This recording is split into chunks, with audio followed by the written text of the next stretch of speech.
Comment casser les schémas inconscients de ta vie? On va en parler dans quelques minutes. Nous allons voir dans ce podcast d'abord que nous sommes tous dans des schémas, que l'histoire se répète dans notre vie. Ensuite, on va voir que pourquoi nous restons dans ces schémas, quelle est la stratégie derrière, et enfin, quelle est la clé qui nous permettrait de sortir de ça, de transformer notre challenge et de sortir vraiment de nos schémas. Bonjour à toi, moi c'est Fabien, auteur du livre L'ingrédient secret de la réussite et bienvenue dans ce nouvel épisode du Fabulous Show, le podcast qui aide les entrepreneurs qui se sentent bloqués à se libérer de leurs barrières psychologiques et de la procrastination pour passer au niveau supérieur dans leur activité. Aujourd'hui donc on parle de schéma, on parle d'inconscient et on va commencer tout de suite par cette partie de nous sommes tous dans des schémas. Est-ce que tu as constaté toi aussi à quel point l'histoire se répète dans ta vie? À quel point tu as beau changer de décor, tu as beau changer les acteurs, tu as beau changer l'environnement, tu as beau changer les personnes, tout se répète. Ça peut être dans un schéma amoureux, ça peut être dans un schéma financier, dans un schéma de business, ça peut être dans n'importe quel domaine finalement. Est-ce que tu as constaté à quel point on répète l'histoire, à quel point on répète des scénarios? On est comme des scénaristes et c'est comme si on bouclait tout le temps sur le même scénario, tout le temps. Pourtant, on fait des castings différents, on se dit, cette fois, je change d'environnement, je passe de la France à Bali, je passe de la France à l'île Maurice, je passe de la France à la Thaïlande, je change de décor. Ok, pourtant ça change pas, je change de personne, je quitte telle fille et je prends telle autre fille, je me marie et je change comme ça de fille. Et pourtant, le schéma, il est toujours le même. Bon, on est dans des schémas comme ça et l'histoire se répète.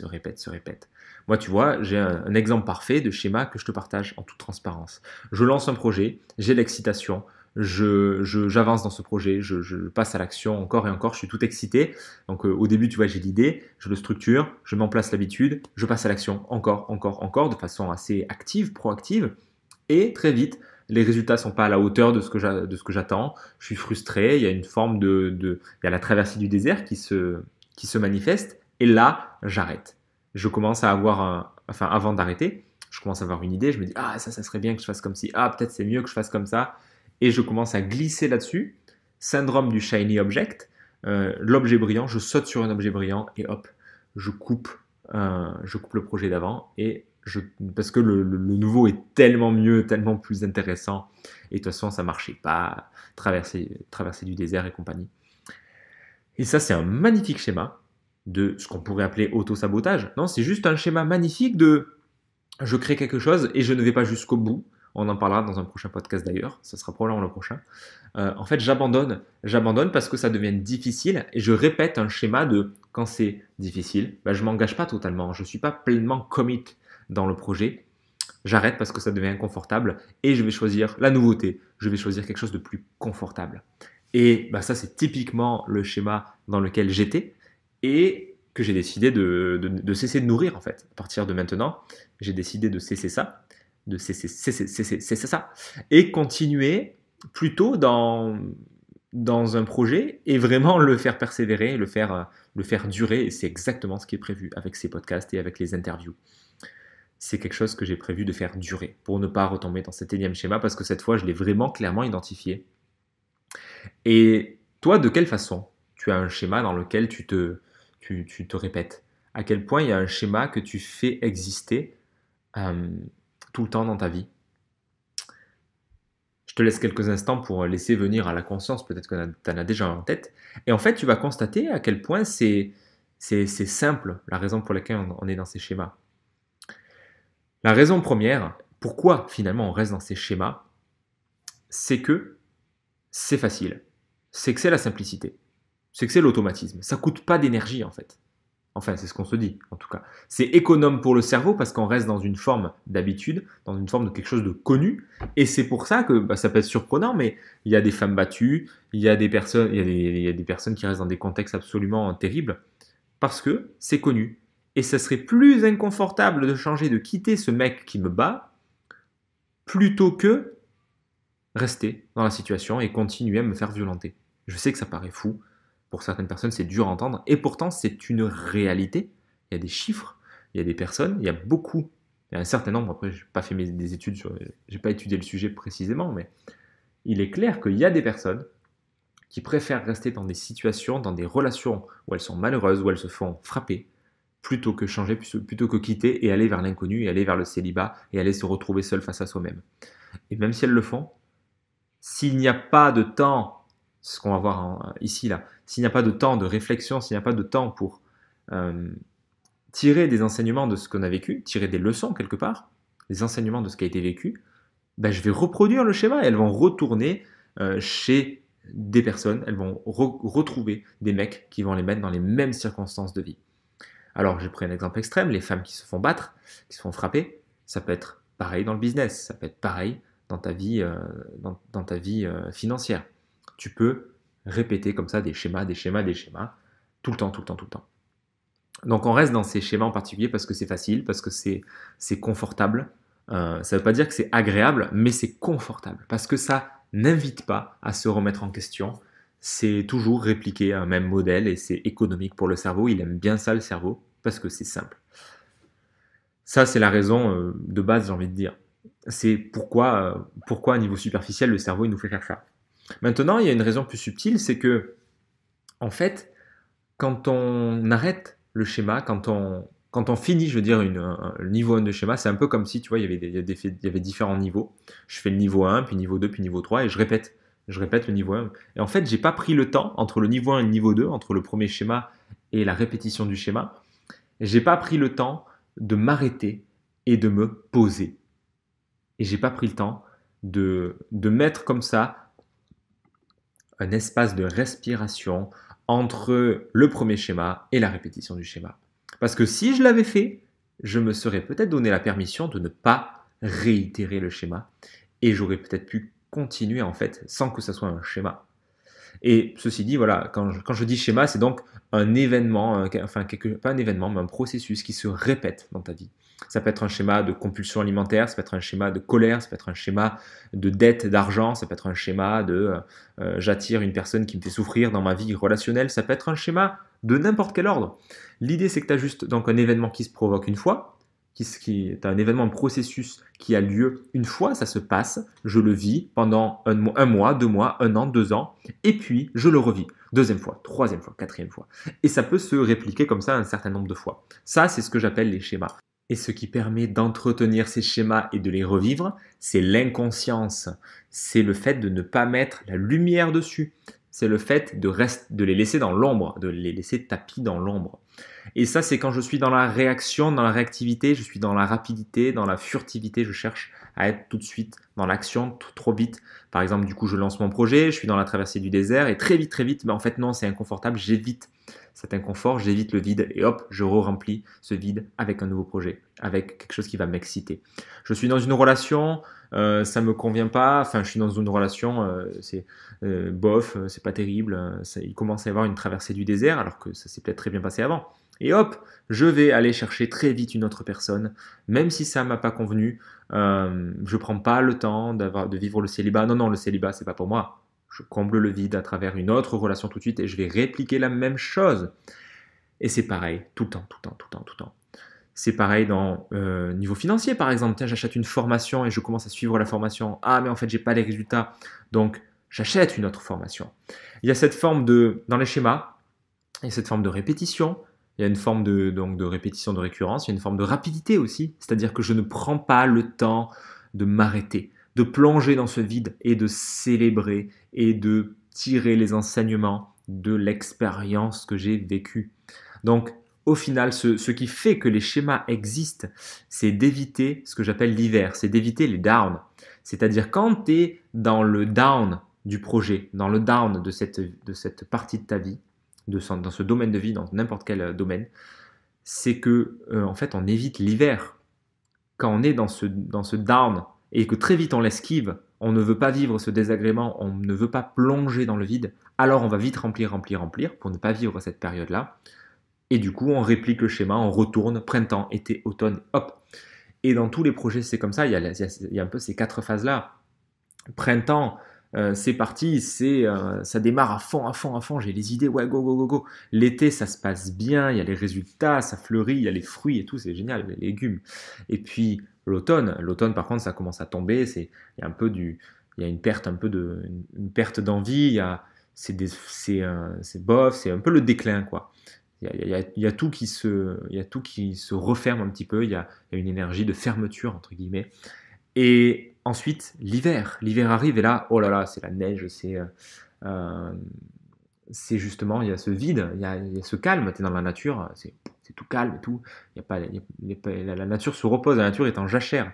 C'est tout à l'intérieur, c'est en potentiel, mais il n'y a rien qui est émergé. Et là, c'est qu'on est dans la traversée du désert, donc dans nos projets, dans notre relation, dans notre business, on est dans la traversée du désert.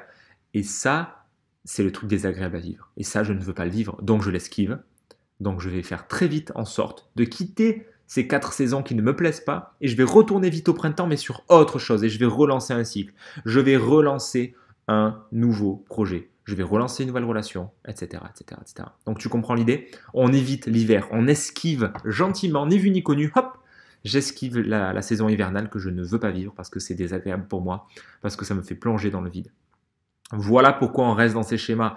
Parce que quand tu prends le temps de plonger dans cet hiver-là, de constater le schéma dans lequel tu t'étais embourbé, de constater qu'en fait, bah, tu peux juste continuer même là-dedans et ça va te permettre de boucler la boucle et de peut-être continuer au final de ne pas répliquer un schéma mais de continuer dans le même projet, dans la même relation et ne pas revivre les mêmes choses et de vivre quelque chose de nouveau, dans un nouveau cycle encore une fois.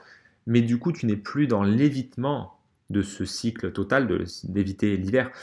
C'est comme si tu t'empêchais de vivre quand il pleut en fait. C'est comme si tu te dis voilà, moi je vis normalement, mais par contre quand il pleut, je sors plus de chez moi. Quand il pleut, oh là là, je ne fais plus rien, je ne fais plus rien, la pluie c'est le mal. Tu te prives d'une partie de la réalité. C'est comme si tu dis entre 11h et midi tous les jours, j'arrête de bouger. Entre 11h et midi, j'arrête de travailler, c'est pas possible, c'est pas pour moi, je déteste entre 11h et midi.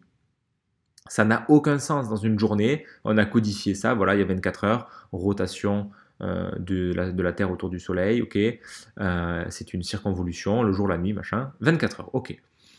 Mais c'est un cycle naturel. Il y a la journée qui se déroule. Il n'y a pas le matin c'est bien et le soir c'est mal. Il n'y a pas quand il fait jour c'est bien et il fait nuit c'est pas bien. Il n'y a pas quand ça n'a aucun sens. Ça n'a aucun sens. Ah, il est 11h, il est 11h du matin, ça c'est bien. Ah, par contre, après il est 18h, ah non, là, ah non, c'est désagréable, c'est nul. Bah, c'est pareil dans les cycles. Bah, ah tiens, on est en plein été, il fait chaud, il fait 30 degrés, c'est génial. Oh non, on est en hiver, il fait -15, c'est chiant. Oh là là, c'est désagréable. Ou le contraire. Ah bah tiens, on est en hiver, oh trop bien, il y a de la neige et tout, je peux faire du ski, c'est top. Oh non, on est en été, il fait chaud, je transpire, j'en ai marre. C'est à chaque fois, on est dans lutter contre la réalité, lutter contre l'impermanence des choses, alors que tout change tout le temps. Pourtant, tu as bien ces 4 saisons-là, ces 4 saisons, alors extérieurement, on les voit, intérieurement, on les voit aussi, on les sent. T'es pas dans le même état quand tu es dans le printemps de ton projet que tu es dans l'hiver de ton projet. Et c'est justement l'évitement de l'hiver de ton projet qui fait que tu vas répliquer un schéma parce que tu ne prends pas le temps, tu ne prends pas cet espace de respiration où tu te poses, tu respires, tu prends un carnet, un stylo et tu vas noter ce qui s'est passé, ce que tu as vécu, ce que tu as expérimenté, ce que tu as appris, les difficultés, les obstacles. Tu prends conscience de tout ce que tu as vécu et tu acceptes et tu vis, tu accueilles. Plus qu'accepter, tu accueilles et tu vis pleinement cette période hivernale qui peut-être est désagréable, peut-être c'est inconfortable et pourtant elle est nécessaire dans le cycle de la vie, dans le cycle de tes projets. C'est donc notre clé, troisième point, hein, c'est la clé pour transformer nos challenges et sortir de nos schémas. Ben, c'est simple, c'est d'embrasser la réalité, c'est de vivre cette période hivernale, c'est d'accepter cette traversée du désert et de ne pas être en lutte contre ça, de ne pas chercher des tactiques sur Internet, comment sortir de la traversée du désert, comment trouver une nouvelle relation, comment résoudre ce conflit-là. C'est d'arrêter de chercher à tout de suite être réactif, à solutionner dans un état d'esprit qui renforce encore plus le problème. Et après, on tombe dans une boucle et on tombe, ce qu'on voit en systémique, on tombe dans la boucle de renforcement du problème à travers les tentatives de solution et ça ne renforce rien. Ça ne fait que renforcer le problème, ça ne résout rien. Donc attention à ce mode de fonctionnement d'esquive, d'évitement, de fuite du désagréable. Je te le dis parce que je l'ai beaucoup expérimenté. Donc attention à l'hiver, attention quand ces moments de down et d'hiver ils arrivent, sois préparé surtout à les vivre pleinement. Et quand ça arrive, et moi là je vais te renvoyer vers l'autre fabulous show que j'ai fait sur les 7 jours sans input, parce que les 7 jours sans input c'est exactement ça, c'est une saison hivernale. J'ai accueilli pleinement cette période-là où j'étais en transition entre deux stades, deux passes de ma vie. J'ai pris ces 7 jours, pas d'écran, pas d'ordinateur, pas de télé, pas de divertissement, pas de livre, pas d'input, zéro, rien. Juste de l'output. Moi, mon carnet, mon stylo, des feutres, de l'écriture, de la réflexion, de la marche, une période de célébration. Je célèbre ce qui a été vécu, je célèbre ce que j'ai fait, ce que je n'ai pas fait, ce que j'ai senti, ressenti, ce que j'ai fait, etc. Je célèbre tout, même si c'était pas ce que j'ai voulu vivre, même si c'était inconfortable, même si je suis pas content de moi, peu importe. Je célèbre ce qui a été vécu. Il y a cette notion de gratitude, de voir le cadeau dans ce que j'ai vécu, parce que derrière cette expérience, il y a de l'enseignement, il y a des enseignements, il y a des pépites précieuses qui vont pouvoir me servir pour l'avenir. Ok? C'est tout. C'est tout ce qu'il y a à faire. Enfin, il n'y a rien à faire. Il y a juste arrêter de lutter, justement. C'est plutôt arrêter de faire plutôt que de faire quelque chose. Donc, la prochaine fois que tu es dans une période hivernale, quel que soit le projet de ta vie, embrasse la réalité. Embrasse ces émotions désagréables et plonge en plein dedans. Au plus tu vas plonger dedans, au moins ça va durer en fait. Et c'est là où, quand tu plonges dans ce vide, tu permets au schéma de se briser et ne plus retomber dans la suite du schéma.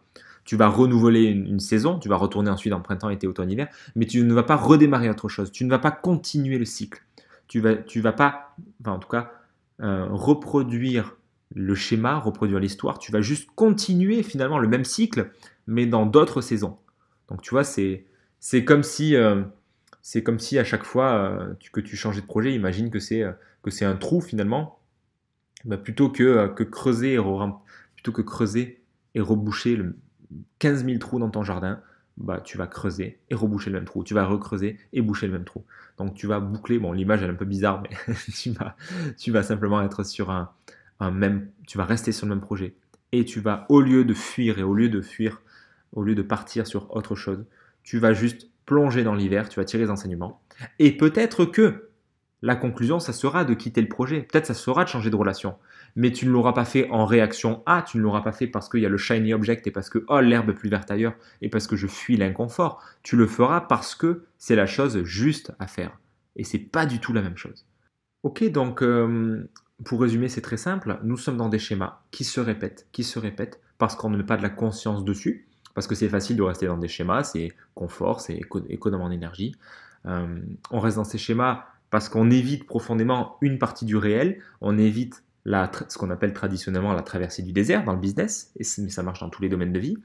Comme on esquive cette traversée du désert, on est dans la fuite, ben on va replonger très vite dans une autre partie, dans un autre projet, etc.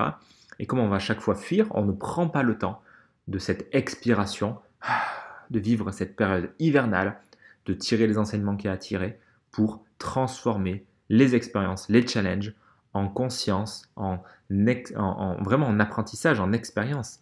L'expérience, ce n'est pas le fait de vivre beaucoup, ce n'est pas le fait de vivre des années et des années. L'expérience, ce sont les enseignements que tu tires, c'est la sagesse que tu tires de ces années-là. C'est le fait de se poser et de prendre un papier et un stylo, quoi, tout simplement. Donc, arrête de fuir la réalité si c'est ce que tu faisais, cesse d'esquiver l'hiver et accepte de plonger en plein dedans quand tu es dedans. Et quand tu le ressens, peut-être de couper les écrans, de prendre du temps avec toi, de te réserver un Airbnb, d'aller en nature et de te recentrer, de te ressourcer pour revenir après à quelque chose de naturel et de continuer finalement et de ne pas être dans l'esquive, l'évitement. Nous arrivons à la fin de ce podcast. Si tu as apprécié cet épisode du Fabulous Show, merci de me le faire savoir avec un pouce et un commentaire, c'est le meilleur moyen de me soutenir. Si tu fais partie des entrepreneurs qui se sentent bloqués, avec comme une force qui les dépasse et qui les fait procrastiner et que ça t'empêche d'avancer dans ton activité, tu peux passer le Truth Test pour identifier le blocage number 1 qui t'empêche de passer au niveau supérieur, dont le lien se trouve dans la description. Passe une fabuleuse journée et à très vite dans le prochain épisode.